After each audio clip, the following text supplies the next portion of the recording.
नमस्कार विद्यार्थी मित्रांनो, मी डॉक्टर तम्मालवार आपल्याला इकॉनॉमिक्स या विषयासाठी आहे. तर मागील लेक्चरमध्ये आपण डिमांड ॲनालिसिसमधील कन्सेप्ट ऑफ डिमांड आणि लॉ ऑफ डिमांड हा बघितलेला आहे.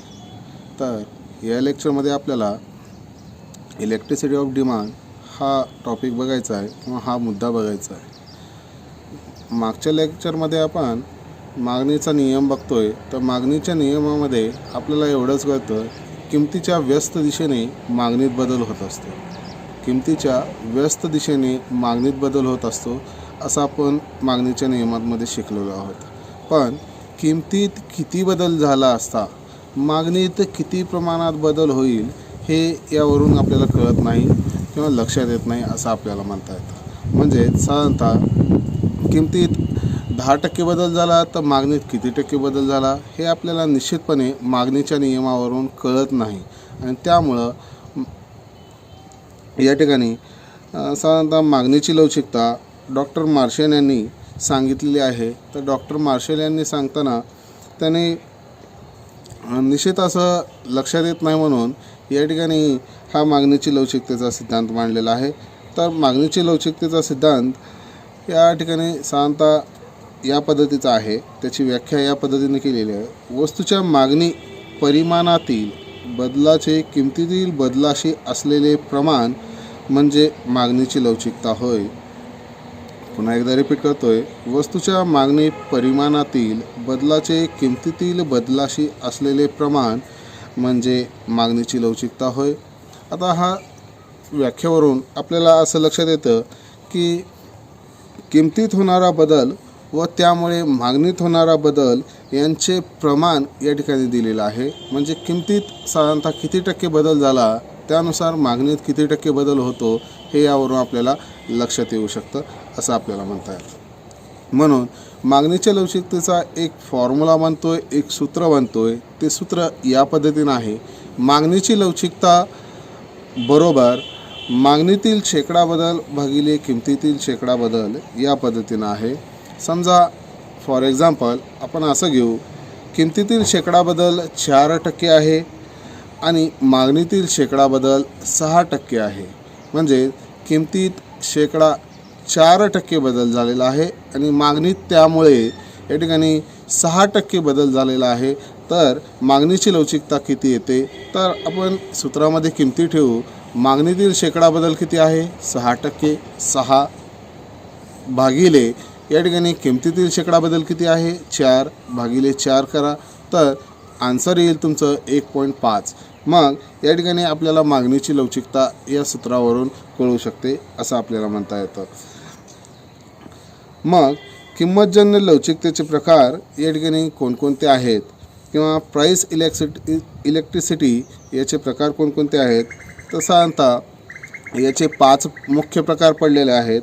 पूर्णपणे लवचिक मागणी, पूर्णपणे अलवचिक मागणी, एकक लवचिक मागणी, एकापेक्षा जास्त लवचिक मागणी आणि एकापेक्षा कमी लवचिक मागणी असं आपल्याला हे 5 प्रकार बघायचे.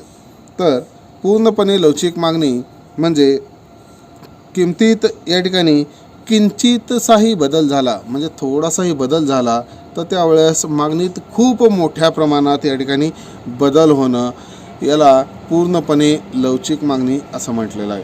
पूर्णपणे लवचिक मागणी म्हणजे समजा किमतीत 1% बदल झाला तर मागणीच त्याच्या अनेक पटीनं या ठिकाणी बदल होणं किंवा पूर्णपणे बदल होणं या ठिकाणी त्याला पूर्णपणे लवचिक मागणी असं म्हटलं आहे. मग पूर्णपणे लवचिक मागणीचं या ठिकाणी आकृती आपण बघतोय. तर या अक्षावर किंमत दर्शवलेली आहे, तर अक्ष अक्षावर वस्तूचे परिमाण दर्शवलेलं आहे. तर किमतीत किंचितसाही बदल झाल्यामुळे मागणीत कशा पद्धतीने बदल होतोय तर या ठिकाणी आपल्याला दिसतं M1 हा मागणी वक्र क्षितिज समांतर आपल्याला दिसतोय असं आपल्याला म्हणता येईल. म्हणजे मागणीत किमतीत थोडासाही बदल झाला तर मागणीत त्याच्या अनेक पटीने या ठिकाणी बदल झालेला दिसतोय, म्हणून त्याला आपण पूर्णपणे लवचिक मागणी असं आपण म्हणू. त्यानंतर पूर्णपणे अलवचिक मागणी. पूर्णपणे अलवचिक मागणी म्हणजे या ठिकाणी किमतीत कितीही बदल झाला तर मागणीत त्या पद्धतीनं बदल होत नाही, याला पूर्णपणे लवचिक मागणी असं आपल्याला म्हणता येतं. मग त्याची आकृती आपण पाहतोय. अक्ष अक्षावर वस्तूचे परिणाम दर्शवलेले आहेत, या अक्षावर वस्तूची किंमत दर्शवलेली आहे. मग या ठिकाणी आपल्याला पूर्णपणे अलवचिक मागणीचा जो वक्र दिसतोय म एक या पद्धतीनं तो साधारणतः पूर्णपणे लंब आकाराचा आहे असं आपल्याला म्हणता येतं. त्यानंतर तिसरा मुद्दा आहे जास्त लवचिक मागणी किंवा एकापेक्षा जास्त लवचिक मागणी असं देखील या ठिकाणी म्हटलं जातं. म्हणजे किमतीत होणारा शेकडा बदलाच्या मानाने मागणीतील जो बदल होतो शेकडा बदल तो जास्तीचा आहे, त्याला एकापेक्षा जास्त लवचिक मागणी असं म्हटलेलं आहे. म्हणजे किमतीपेक्षा मागणीत जास्त बदल होणं. किमतीत समजा 4% आहे तर मागणीत 6%, किमतीत 8% आहे तर मागणीत 10%, या पद्धतीनं म्हणजे त्याचं आन्सर हे एकापेक्षा जास्त येत असतं. म्हणून एकापेक्षा जास्त लवचिक मागणी असं देखील म्हटलं जातं किंवा जास्त लवचिक मागणी असं देखील म्हटलं जातं. त्यानंतर आहे कमी लवचिक मागणी किंवा एकापेक्षा कमी लवचिक मागणी. त्यामध्ये साधारणतः आपण म्हणू शकतो की किमतीतील शेकडा बदलाच्या मानाने मागणीतील शेकडा बदल हा जास्त असतो, त्यावेळेस या ठिकाणी एकापेक्षा कमी लवचिक मागणी येत असते असं आपल्याला म्हणता येतं. म्हणजे सपोज किमतीतील शेकडा बदल 4% आहे तर मागणीतील शेकडा बदल 2% आहे. आपला फॉर्म्युला काय आहे किंवा सूत्र काय आहे? मागणीतील शेकडा बदल भागिले किमतीतील शेकडा बदल. त्या फॉर्म्युल्यानुसार तुम्ही जर काढलं तर या ठिकाणी एकापेक्षा जास्त आहे का एकापेक्षा कमी आहे हे आपल्याला दिसून येतं. त्यानंतर या ठिकाणी आपण या दोघांची एकत्रित आकृती या ठिकाणी बघतोय. तर या अक्षावर किंमत दर्शवलेली आहे तर अक्षावर या ठिकाणी वस्तूचे परिमाण दर्शवलेले आहे. आता या ठिकाणी हे दोन जे वक्र दिसतात या ठिकाणी उतरते वक्र म्हणजे डावीकडून उजवीकडे खाली येणारे वक्र आहेत. मग या ठिकाणी आपल्याला जास्त लवचिक मागणी आणि कमी लवचिक मागणी हे पाहायचं आहे. तर जास्त लवचिक मागणी कोणत्या वक्राची आहे? तर साधारणतः जितका तीव्र उताराचा आहे तो कमी लवचिक मागणीचा असतो असं आपल्याला म्हणता येतं. म्हणजे या ठिकाणी आकृतीमध्ये म1 हा वक्र दिसतोय तो कमी उताराचा आहे आणि म2 हा या ठिकाणी वक्र जास्त उताराचा आहे असं आपल्याला म्हणता येतं. किंवा या ठिकाणी आणखीन एक आहे या अक्षापासून किती अंतर आहे त्याच्यावरून या ठिकाणी आपल्याला लवचिकता मोजता येते. म्हणजे तो कमी लवचिक आहे का जास्त लवचिक आहे या ठिकाणी आपल्याला पाहायला येतं. या अक्षापासून तो जवळ असेल तर कमी लवचिक मागणी आणि तो लांब जात असेल तर तो या ठिकाणी जास्त लवचिक मागणी होत असतो असं आपल्याला म्हणता येतं. मग या ठिकाणी म्हणता येईल मागणीची लवचिकता जेवढी जास्त तेवढा मागणी वक्र हा जास्त पसरट म्हणजे कमी उताराचा या ठिकाणी. तर मागणीची लवचिकता जेवढी कमी तेवढा मागणी वक्र कमी पसरट म्हणजे जास्त उताराचा राहील असं आपल्याला म्हणता येतं. त्यानंतरचा मुद्दा आहे एकक लवचिक मागणी. म्हणजे या ठिकाणी किमतीत होणारा शेकडा बदल आणि मागणीत होणारा शेकडा बदल हा अनुक्रमे किंवा सारखाच असतो असं आपल्याला म्हणता येईल. म्हणजे किमतीत 10% बदल झाला त्यानुसार मागणीत 10% बदल होणं, याला या ठिकाणी एकक लवचिक मागणी असं आपल्याला म्हणता येतं. या पद्धतीनं हे किंमतजन्य लवचिकतेचे मुख्य 5 प्रकार आहेत. आता मागणीची लवचिकता मोजण्याच्या मुख्य कोणकोणत्या पद्धती आहेत त्या आपण बघू. त्यामध्ये एकूण व्यय पद्धत ही एक बघतोय. एकूण व्यय पद्धत ही या पद्धतीत वस्तू प्रत्यार्थ होणाऱ्या एकूण खर्चात जो बदल होतो त्यावरून मागणीची लवचिकता मोजण्यात येते. ही पद्धत डॉक्टर मार्शल यांनी मांडलेली आहे. या पद्धतीत मुख्य 3 प्रकार आहेत. आता साधारणतः पहिला प्रकार एकक लवचिक मागणी, दुसरा प्रकार एकापेक्षा जास्त लवचिक मागणी आणि तिसरा प्रकार या ठिकाणी एकापेक्षा कमी लवचिक मागणी असं आपल्याला म्हणता येईल. हे एकूण व्यय पद्धतीचे मुख्य 3 प्रकार आहेत. आपण या अगोदर किंमतजन्य लवचिकतेचे 5 प्रकार बघितले. ते कोणते? पूर्णपणे लवचिक मागणी, पूर्णपणे अलवचिक मागणी. हे 2 जे मुद्दे आहेत ते मुद्दे प्रत्यक्षात अनुभवास येत नाहीत या ठिकाणी म्हणता येईल. आणि तिसरे त्यानंतरचे 3 जे मुद्दे आहेत, एकापेक्षा जास्त, एकापेक्षा कमी आणि एकक लवचिक मागणी, हे 3 मुद्दे साधारणतः अनुभवास येतात. तेच पुढं या ठिकाणी कंटिन्यू होत आहेत. मग आपण किंमतजन्य लवचिकतेचे प्रकार बघतोय किंवा किंमतजन्य लवचिकता मापण्याच्या पद्धती बघतोय. तर त्या पद्धतीमध्ये पहिली पद्धत आहे एकूण व्यय पद्धत. एकूण व्यय पद्धत म्हणजे या पद्धतीत वस्तू प्रत्यार्थ वस्तूवर होणाऱ्या खर्चात जो बदल होतो त्यावरून मागणीच्या लवचिकतेवर मोजली जाते. त्यावरून मागणीची लवचिकता मोजली जाते असं आपल्याला म्हणता येतं. म्हणजे आपण वस्तू खरेदीसाठी किती खर्च करतोय त्यानुसार या ठिकाणी मागणीची लवचिकता मोजली जाते. एकूण व्यय पद्धत ही कोण मांडलेली आहे? तर डॉक्टर मार्शल यांनी मांडलेली आहे असं आपल्याला म्हणता येतं. त्याचे मुख्य 3 प्रकार: एकापेक्षा जास्त लवचिक मागणी, एकापेक्षा कमी लवचिक मागणी आणि एकक लवचिक मागणी. आता पहिल्यांदा आपण बघू एकक लवचिक मागणी.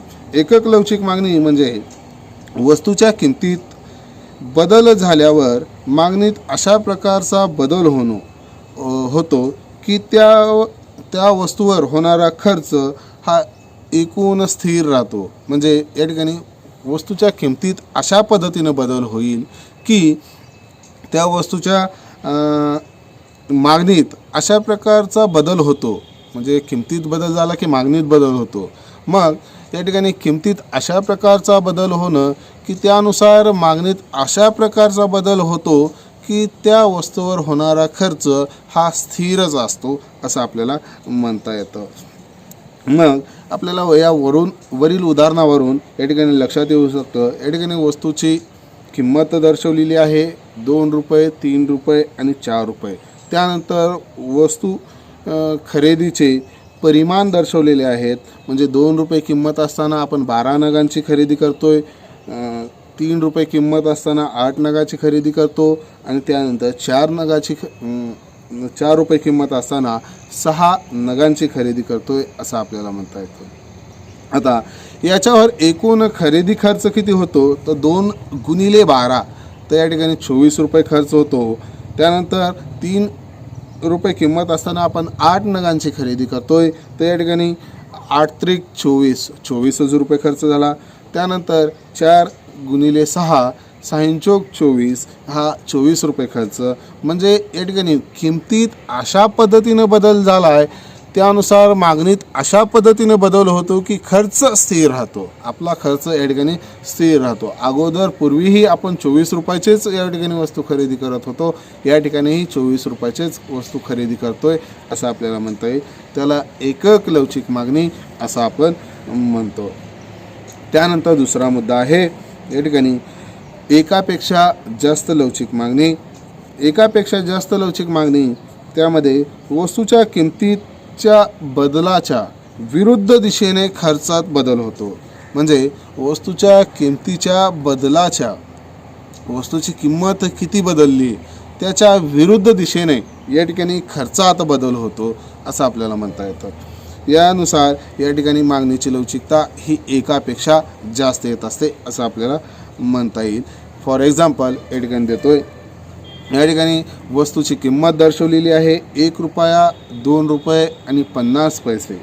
तर वस्तू खरेदी परिमाण दर्शवलेले आहेत 100 नग, 40 नग आणि 300 नग.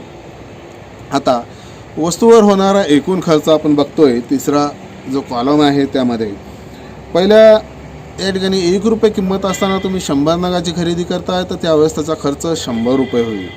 त्यानंतर किंमत वाढली, 2 रुपये किंमत झाली, मग तुम्ही वस्तूचे नग कमी खरेदी करताय, 40 नग खरेदी करताय, तर या ठिकाणी तुमचा खर्च 80 रुपये होतोय.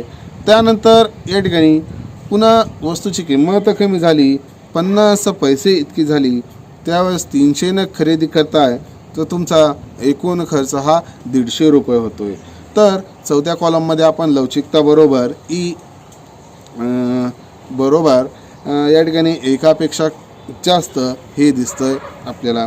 आता या ठिकाणी सांगितलेलं आहे या मुद्द्यामध्ये वस्तूच्या किमतीच्या विरुद्ध म्हणजे वस्तूच्या किमतीच्या बदलाच्या विरुद्ध या ठिकाणी एकूण खर्चात बदल होतो, त्याला एकापेक्षा जास्त लवचिक मागणी असं म्हणायचं आहे. मग पहिल्या आपल्याला या ठिकाणी दिसतंय 1 रुपये किंमत असताना तुम्ही 100 नगाची खरेदी केली आणि 100 रुपये खर्च होतोय. त्यानंतर तुम्ही 2 रुपये किंमत असताना 40 नगाची खरेदी केली, 80 रुपये खर्च होतोय. म्हणजे किंमत वाढली, खर्च या ठिकाणी कमी होतोय, विरुद्ध आहे. मग या ठिकाणी तिसरा जो मुद्दा आहे किंवा तिसरा या ठिकाणी जो आपण पॉईंट कन्सिडर केलेला आहे, 50 पैसे किंमत झाली. 50 पैसे किंमत झाली त्यावेळेस 300 नगाची खरेदी करताय तर त्याचं कॅल्क्युलेशन केलं तर 150 रुपये होतं. मग 150 रुपये या ठिकाणी किंमत कमी झाली असता तुमचा खर्च या ठिकाणी वाढतोय. म्हणून किमतीतील बदलाच्या विरुद्ध तुमच्या खर्चात बदल होतो, तेव्हा या ठिकाणी मागणीची लवचिकता ही एकापेक्षा जास्त असते असं आपल्याला म्हणता येईल. ही एकूण व्यय पद्धतीतील दुसरी पद्धत. त्यानंतर तिसरी पद्धत आहे एकापेक्षा कमी लवचिक मागणी. मग वस्तूच्या किमतीतील बदलाच्या समदिशेने एकूण खर्चात बदल होतो, त्याला एकापेक्षा कमी लवचिक मागणी असं म्हटलेलं आहे. मग या ठिकाणी आपण एक एक्झाम्पल घेऊ. त्यामध्ये वस्तूची किंमत दर्शवलेली आहे 1 रुपया, 2 रुपये आणि 50 पैसे. वस्तू खरेदीचे नग दिलेले आहेत आपल्याला 100 नग, 60 नग आणि 150 नग. त्यावर एकूण खर्च किती होतो तो बघतोय. तर 1 रुपया किंमत असताना 100 नगाचे खरेदी तर एकूण खर्च या ठिकाणी 100 रुपये होतोय. त्यानंतर 2 रुपये किंमत असताना 60 नगाची खरेदी करताय तर त्यावेळेस 120 रुपये खर्च होतो. त्यानंतर 50 पैसे या ठिकाणी किंमत असताना 150 नगांची खरेदी करताय तर त्यावेळेस 75 रुपये इतका खर्च होतो. म्हणजे या ठिकाणी तुमचा एकूण खर्चात बदल हा किमतीच्या समदिशेने आहे. म्हणजे किंमत वाढली, खर्च वाढला, किंमत कमी झाली, खर्च कमी झाला, त्यावेळेस त्याची मागणीची लवचिकता ही एकापेक्षा कमी असते असं आपल्याला म्हणता येतं. या ठिकाणी एकत्रित एक आपल्याला आकृती बघायचं आहे. त्या आकृतीमध्ये या ठिकाणी या अक्षावर किंमत दर्शवलेली आहे तर अक्षावर एकूण खर्च दर्शवलेला आहे. या ठिकाणी किमतीत होणारा बदल या दोन या ठिकाणी क्षितिज समांतर आपण जे लंब आहेत तर ते या ठिकाणी टाकलेले आहेत अक्षाला समांतर. त्यानुसार या ठिकाणी क ख त्यानंतर ख ग आणि ग घ हे जोडून घेतलेले आहे. क ख या ठिकाणी मागणीची लवचिकता ही एकापेक्षा जास्त आहे. तर ख ग या ठिकाणी मागणीची लवचिकता ही एकक आहे. त्यानंतर ग घ या ठिकाणी मागणीची लवचिकता ही साधारणतः एकापेक्षा कमी आहे असं आपल्याला म्हणता येतं. या पद्धतीने ही आकृती आहे. त्यानंतर आहे दुसरी मागणीची लवचिकता मोजण्याची पद्धत, ती शेकडेवारी पद्धत. शेकडेवारी पद्धत यालाच अनुपातित पद्धत असं देखील म्हटलं जातं, यालाच गुणोत्तर पद्धत असं देखील म्हटलं जातं. आता हे डॉक्टर मार्शल यांनी एकूण व्यय पद्धत मांडलेली होती, पण निश्चितपणे आपल्याला मागणीची लवचिकता किती आहे हे मोजता येत नव्हतं आणि त्यामुळं फ्लेक्स यांनी ही शेकडेवारी पद्धत किंवा गुणोत्तर पद्धत, अनुपातित पद्धत ही मांडलेली आहे. याचा एक फॉर्म्युला आहे, तो लवचिकता बरोबर मागणीतील शेकडा बदल भागिले किमतीतील शेकडा बदल या पद्धतीने आहे. मग या ठिकाणी ही पद्धत या फॉर्म्युल्यानुसार काम करत असते. आपण मागणीच्या लवचिकतेचा एक फॉर्म्युला बघितला होता, तो आणि हा या ठिकाणी सारखाच आहे. मग मागणीतील शेकडा बदल भागिले किमतीतील शेकडा बदल यानुसार शेकडेवारी पद्धत पद्धतीनं या ठिकाणी मागणीची लवचिकता मोजली जाते।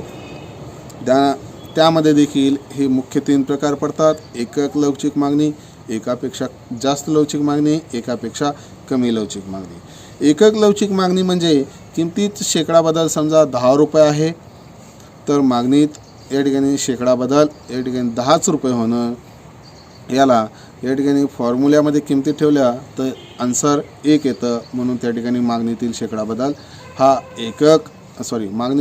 मागणीची लवचिकता एकक आहे असं आपल्याला म्हणता येतं। त्यानंतर दुसरा आहे एकापेक्षा जास्त लवचिक मागणी। एकापेक्षा जास्त लवचिक मागणी म्हणजे किमतीतील शेकडा बदलापेक्षा मागणीतील शेकडा बदल हा जास्त असतो, त्या ठिकाणी मागणीची लवचिकता ही एकापेक्षा जास्त येते असं आपल्याला म्हणता येतं। फॉर एक्झाम्पल या ठिकाणी मागणीतील शेकडा बदल हा 20% आहे आणि किमतीतील शेकडा बदल हा 10% आहे, तर त्यावेळेस त्या फॉर्म्युल्यामध्ये किमती जर ठेवल्या तर 20/10 बरोबर आन्सर 2 येतं। या ठिकाणी मग एकापेक्षा जास्त लवचिकता या ठिकाणी आपल्याला दिसून येते। तिसरा पद्धत आहे एकापेक्षा कमी लवचिक मागणी, म्हणजे किमतीतील शेकडा बदलापेक्षा मागणीतील शेकडा बदल हा कमी असतो, त्या ठिकाणी मागणीची लवचिकता ही एकापेक्षा कमी होत असते असं आपल्याला म्हणता येतं। फॉर एक्झाम्पल या ठिकाणी आपण बघतोय मागणीतील शेकडा बदल 10% आहे तर किमतीतील शेकडा बदल हा साधारणतः 5% असेल तर आन्सर 0.5 येतं, म्हणून या ठिकाणी मागणीची लवचिकता एकापेक्षा कमी आहे। आता आपण मागणीची लवचिकता मोजण्याच्या पद्धती बघतोय, त्यामध्ये पहिली पद्धत एकूण व्यय पद्धत बघितली, दुसरी शेकडेवारी पद्धत बघितली, त्यानंतर तिसरी पद्धत आहे कमाल लवचिकता पद्धत। कमाल लवचिकता पद्धत ही पद्धत बॉम्मेल यांनी लिहिलेली आहे। या पद्धतीनुसार या ठिकाणी लवचिकता मोजली जाते, त्याचा एक फॉर्म्युला आहे, तो फॉर्म्युला त्या ठिकाणी तुम्ही नोट करून घ्यायचा आहे। लवचिकता बरोबर मागणीतील बदल भागिले मूळ मागणी अधिक नवीन मागणी। मागणीतील बदल भागिले मूळ मागणी अधिक नवीन मागणी या सर्वांना पुन्हा भागिले किमतीतील बदल भागिले मूळ किंमत अधिक नवीन किंमत।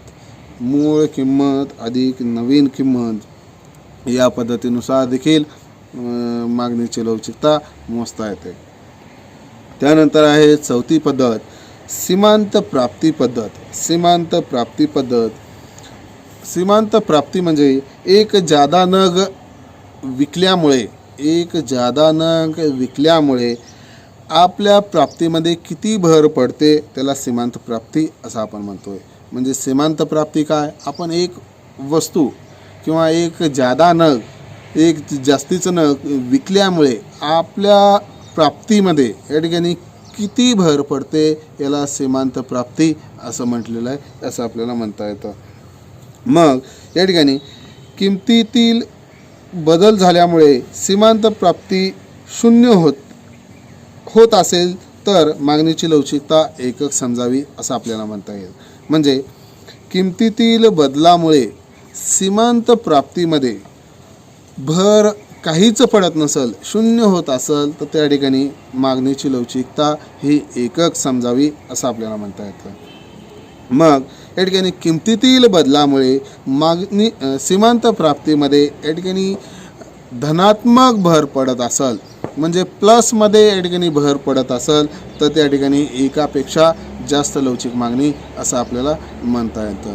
तर किमतीतील बदलामुळे या ठिकाणी सीमांत प्राप्तीमध्ये ऋणात्मक भर पडत असेल, म्हणजे सीमांत प्राप्तीमध्ये घट होत असेल तर त्यावेळेस या ठिकाणी मागणीची लवचिकता ही एकापेक्षा कमी समजावी या ठिकाणी आपल्याला दिसून येतं आहे। आपण फॉर एक्झाम्पल घेऊ, एक एक्झाम्पल तुम्ही बघायचं आहे। या ठिकाणी विक्री परिमाण दिलेले आहेत, त्यानंतर दुसरा कॉलम आहे किंमत, तिसरा कॉलम आहे एकूण प्राप्ती, त्यानंतर चौथा कॉलम सीमांत प्राप्ती आणि त्यानंतरचा कॉलम आहे मागणीची लवचिकता। मी या ठिकाणी एक एक पॉईंट कन्सिडर करतोय। समजा याला आपण नाव देऊ विक्री परिमाणामध्ये।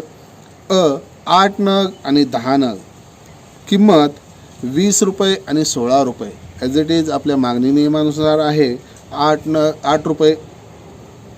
20 रुपये किंमत असताना 8 नगांची खरेदी केली तर 16 रुपये किंमत असताना आपण 10 नगांची खरेदी केली असं आपल्याला या ठिकाणी म्हणता येतं. तर एकूण प्राप्ती किती होईल?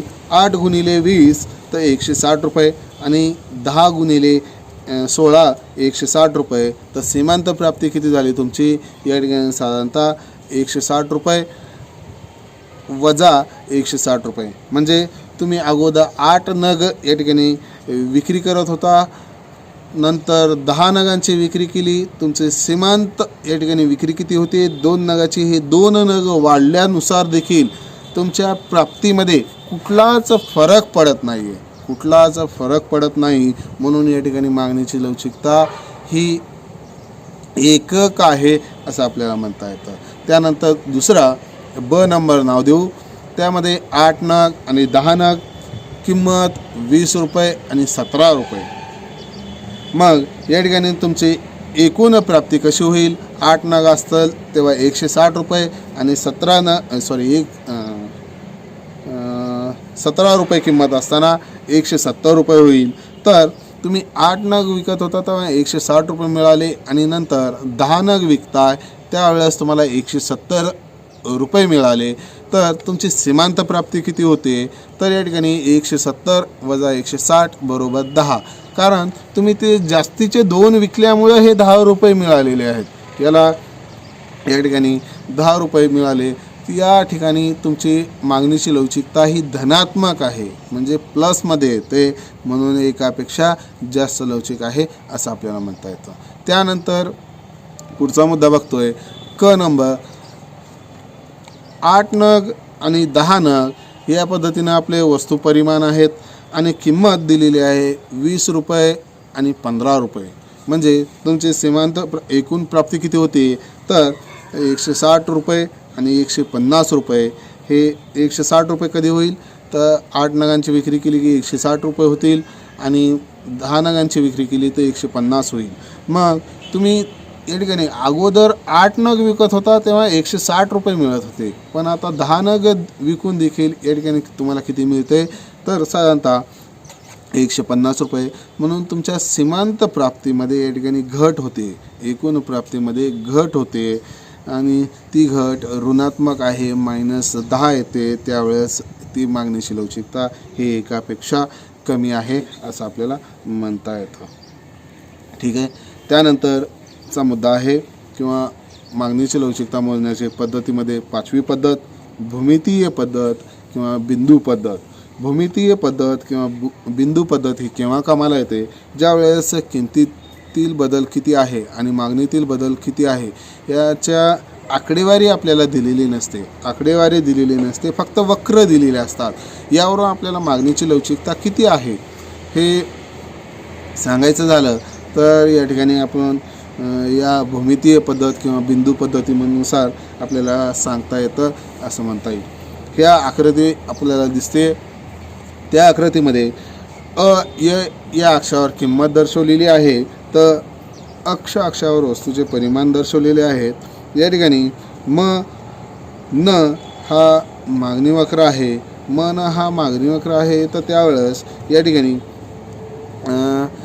बिंदूपाशी मागणीची लवचिकता ही अनंत असते. कारण किंमतीच्या अक्षाला त्या ठिकाणी तो स्पर्श करतोय असं आपल्याला म्हणता येतं. त्यानंतर या ठिकाणी मागणीची लवचिकता या ठिकाणी 0 असते, कारण अक्षाला या ठिकाणी काय म्हणतात, तो स्पर्श करतोय असं आपल्याला म्हणता येतं. मग या अक्षाचे आपण समान 2 भाग केले तर त्यावेळेस प बिंदूपाशी जर पडले तर त्यावेळेस त्या ठिकाणी मागणीची लवचिकता ही एकक असते असं आपल्याला म्हणता येतं. मग प बिंदूच्या वरती आपण त्याचे 2 भाग जर केले, याचे 2 जर भाग केले तर क बिंदू आपल्याला भेटतोय. त्या ठिकाणी आपण मागणीची लवचिकता मोजली तर या ठिकाणी एकापेक्षा जास्त असते असं आपल्याला म्हणता येतं. आणि प बिंदूच्या खाली आपण या जागेचं या ठिकाणी जर विभाजन केलं तर आपल्याला ख बिंदू भेटतोय. तो ख बिंदू या ठिकाणी एकापेक्षा कमी लवचिक मागणी असं आपल्याला या ठिकाणी दर्शवतं. हे जर किमती काढायच्या असतील तर आपल्याला एक फॉर्म्युला दिलेला आहे. तो फॉर्म्युला साधारणतः प बिंदूची लवचिकता मोजायची असेल तर प ल असं लिहितात. म्हणजे प ची लवचिकता, प बिंदूची लवचिकता. मग त्याचा फॉर्म्युला पडतोय प बिंदूच्या उजवीकडील खालचा भाग, उजवीकडील खालचा भाग म्हणजे कोणता? प न भाग. प न भाग हा भागिले प बिंदूच्या डावीकडील वरचा भाग म्हणजे वरचा भाग या ठिकाणी दिसतोय. तो कोणता भाग? प म. मग या ठिकाणी तुमचा हा फॉर्म्युल्यानुसार तुम्हाला या ठिकाणी किमती ठेवायच्या. समजा तो आपण मध्यभाग म्हटला आहे 1.5 1.5 बरोबर एकक लवचिक मागणी. फॉर्म्युला लक्षात ठेवायचा आहे. अगोदर काय? अंशस्थानी उजवीकडील खालचा भाग आहे. खालचा भाग या ठिकाणी अक्षाला जो छेदतोय किंवा स्पर्श करतोय तो भाग आहे. आणि मग छेदस्थानी काय आहे? तर अय अक्षाला स्पर्श करणारा म्हणजे वरचा भाग, डावीकडील वरचा भाग. हे डावी साईड, तो डावी साईडकडचा इकडचा अक्षाच्या आणि ह्या उजवी साईड म्हणजे या ठिकाणी उजव्या साईडचं जो आहे खालील भाग, तो भाग या ठिकाणी अंशस्थानी आहे आणि तो वरचा भाग आहे तो छेदस्थानी आहे. यानुसार आपल्याला एकक लवचिक मागणी काढता येते, एकापेक्षा जास्त लवचिक मागणी काढता येते, एकापेक्षा कमी लवचिक मागणी काढता येते. या पद्धतीनं हे आहे. ठीक आहे.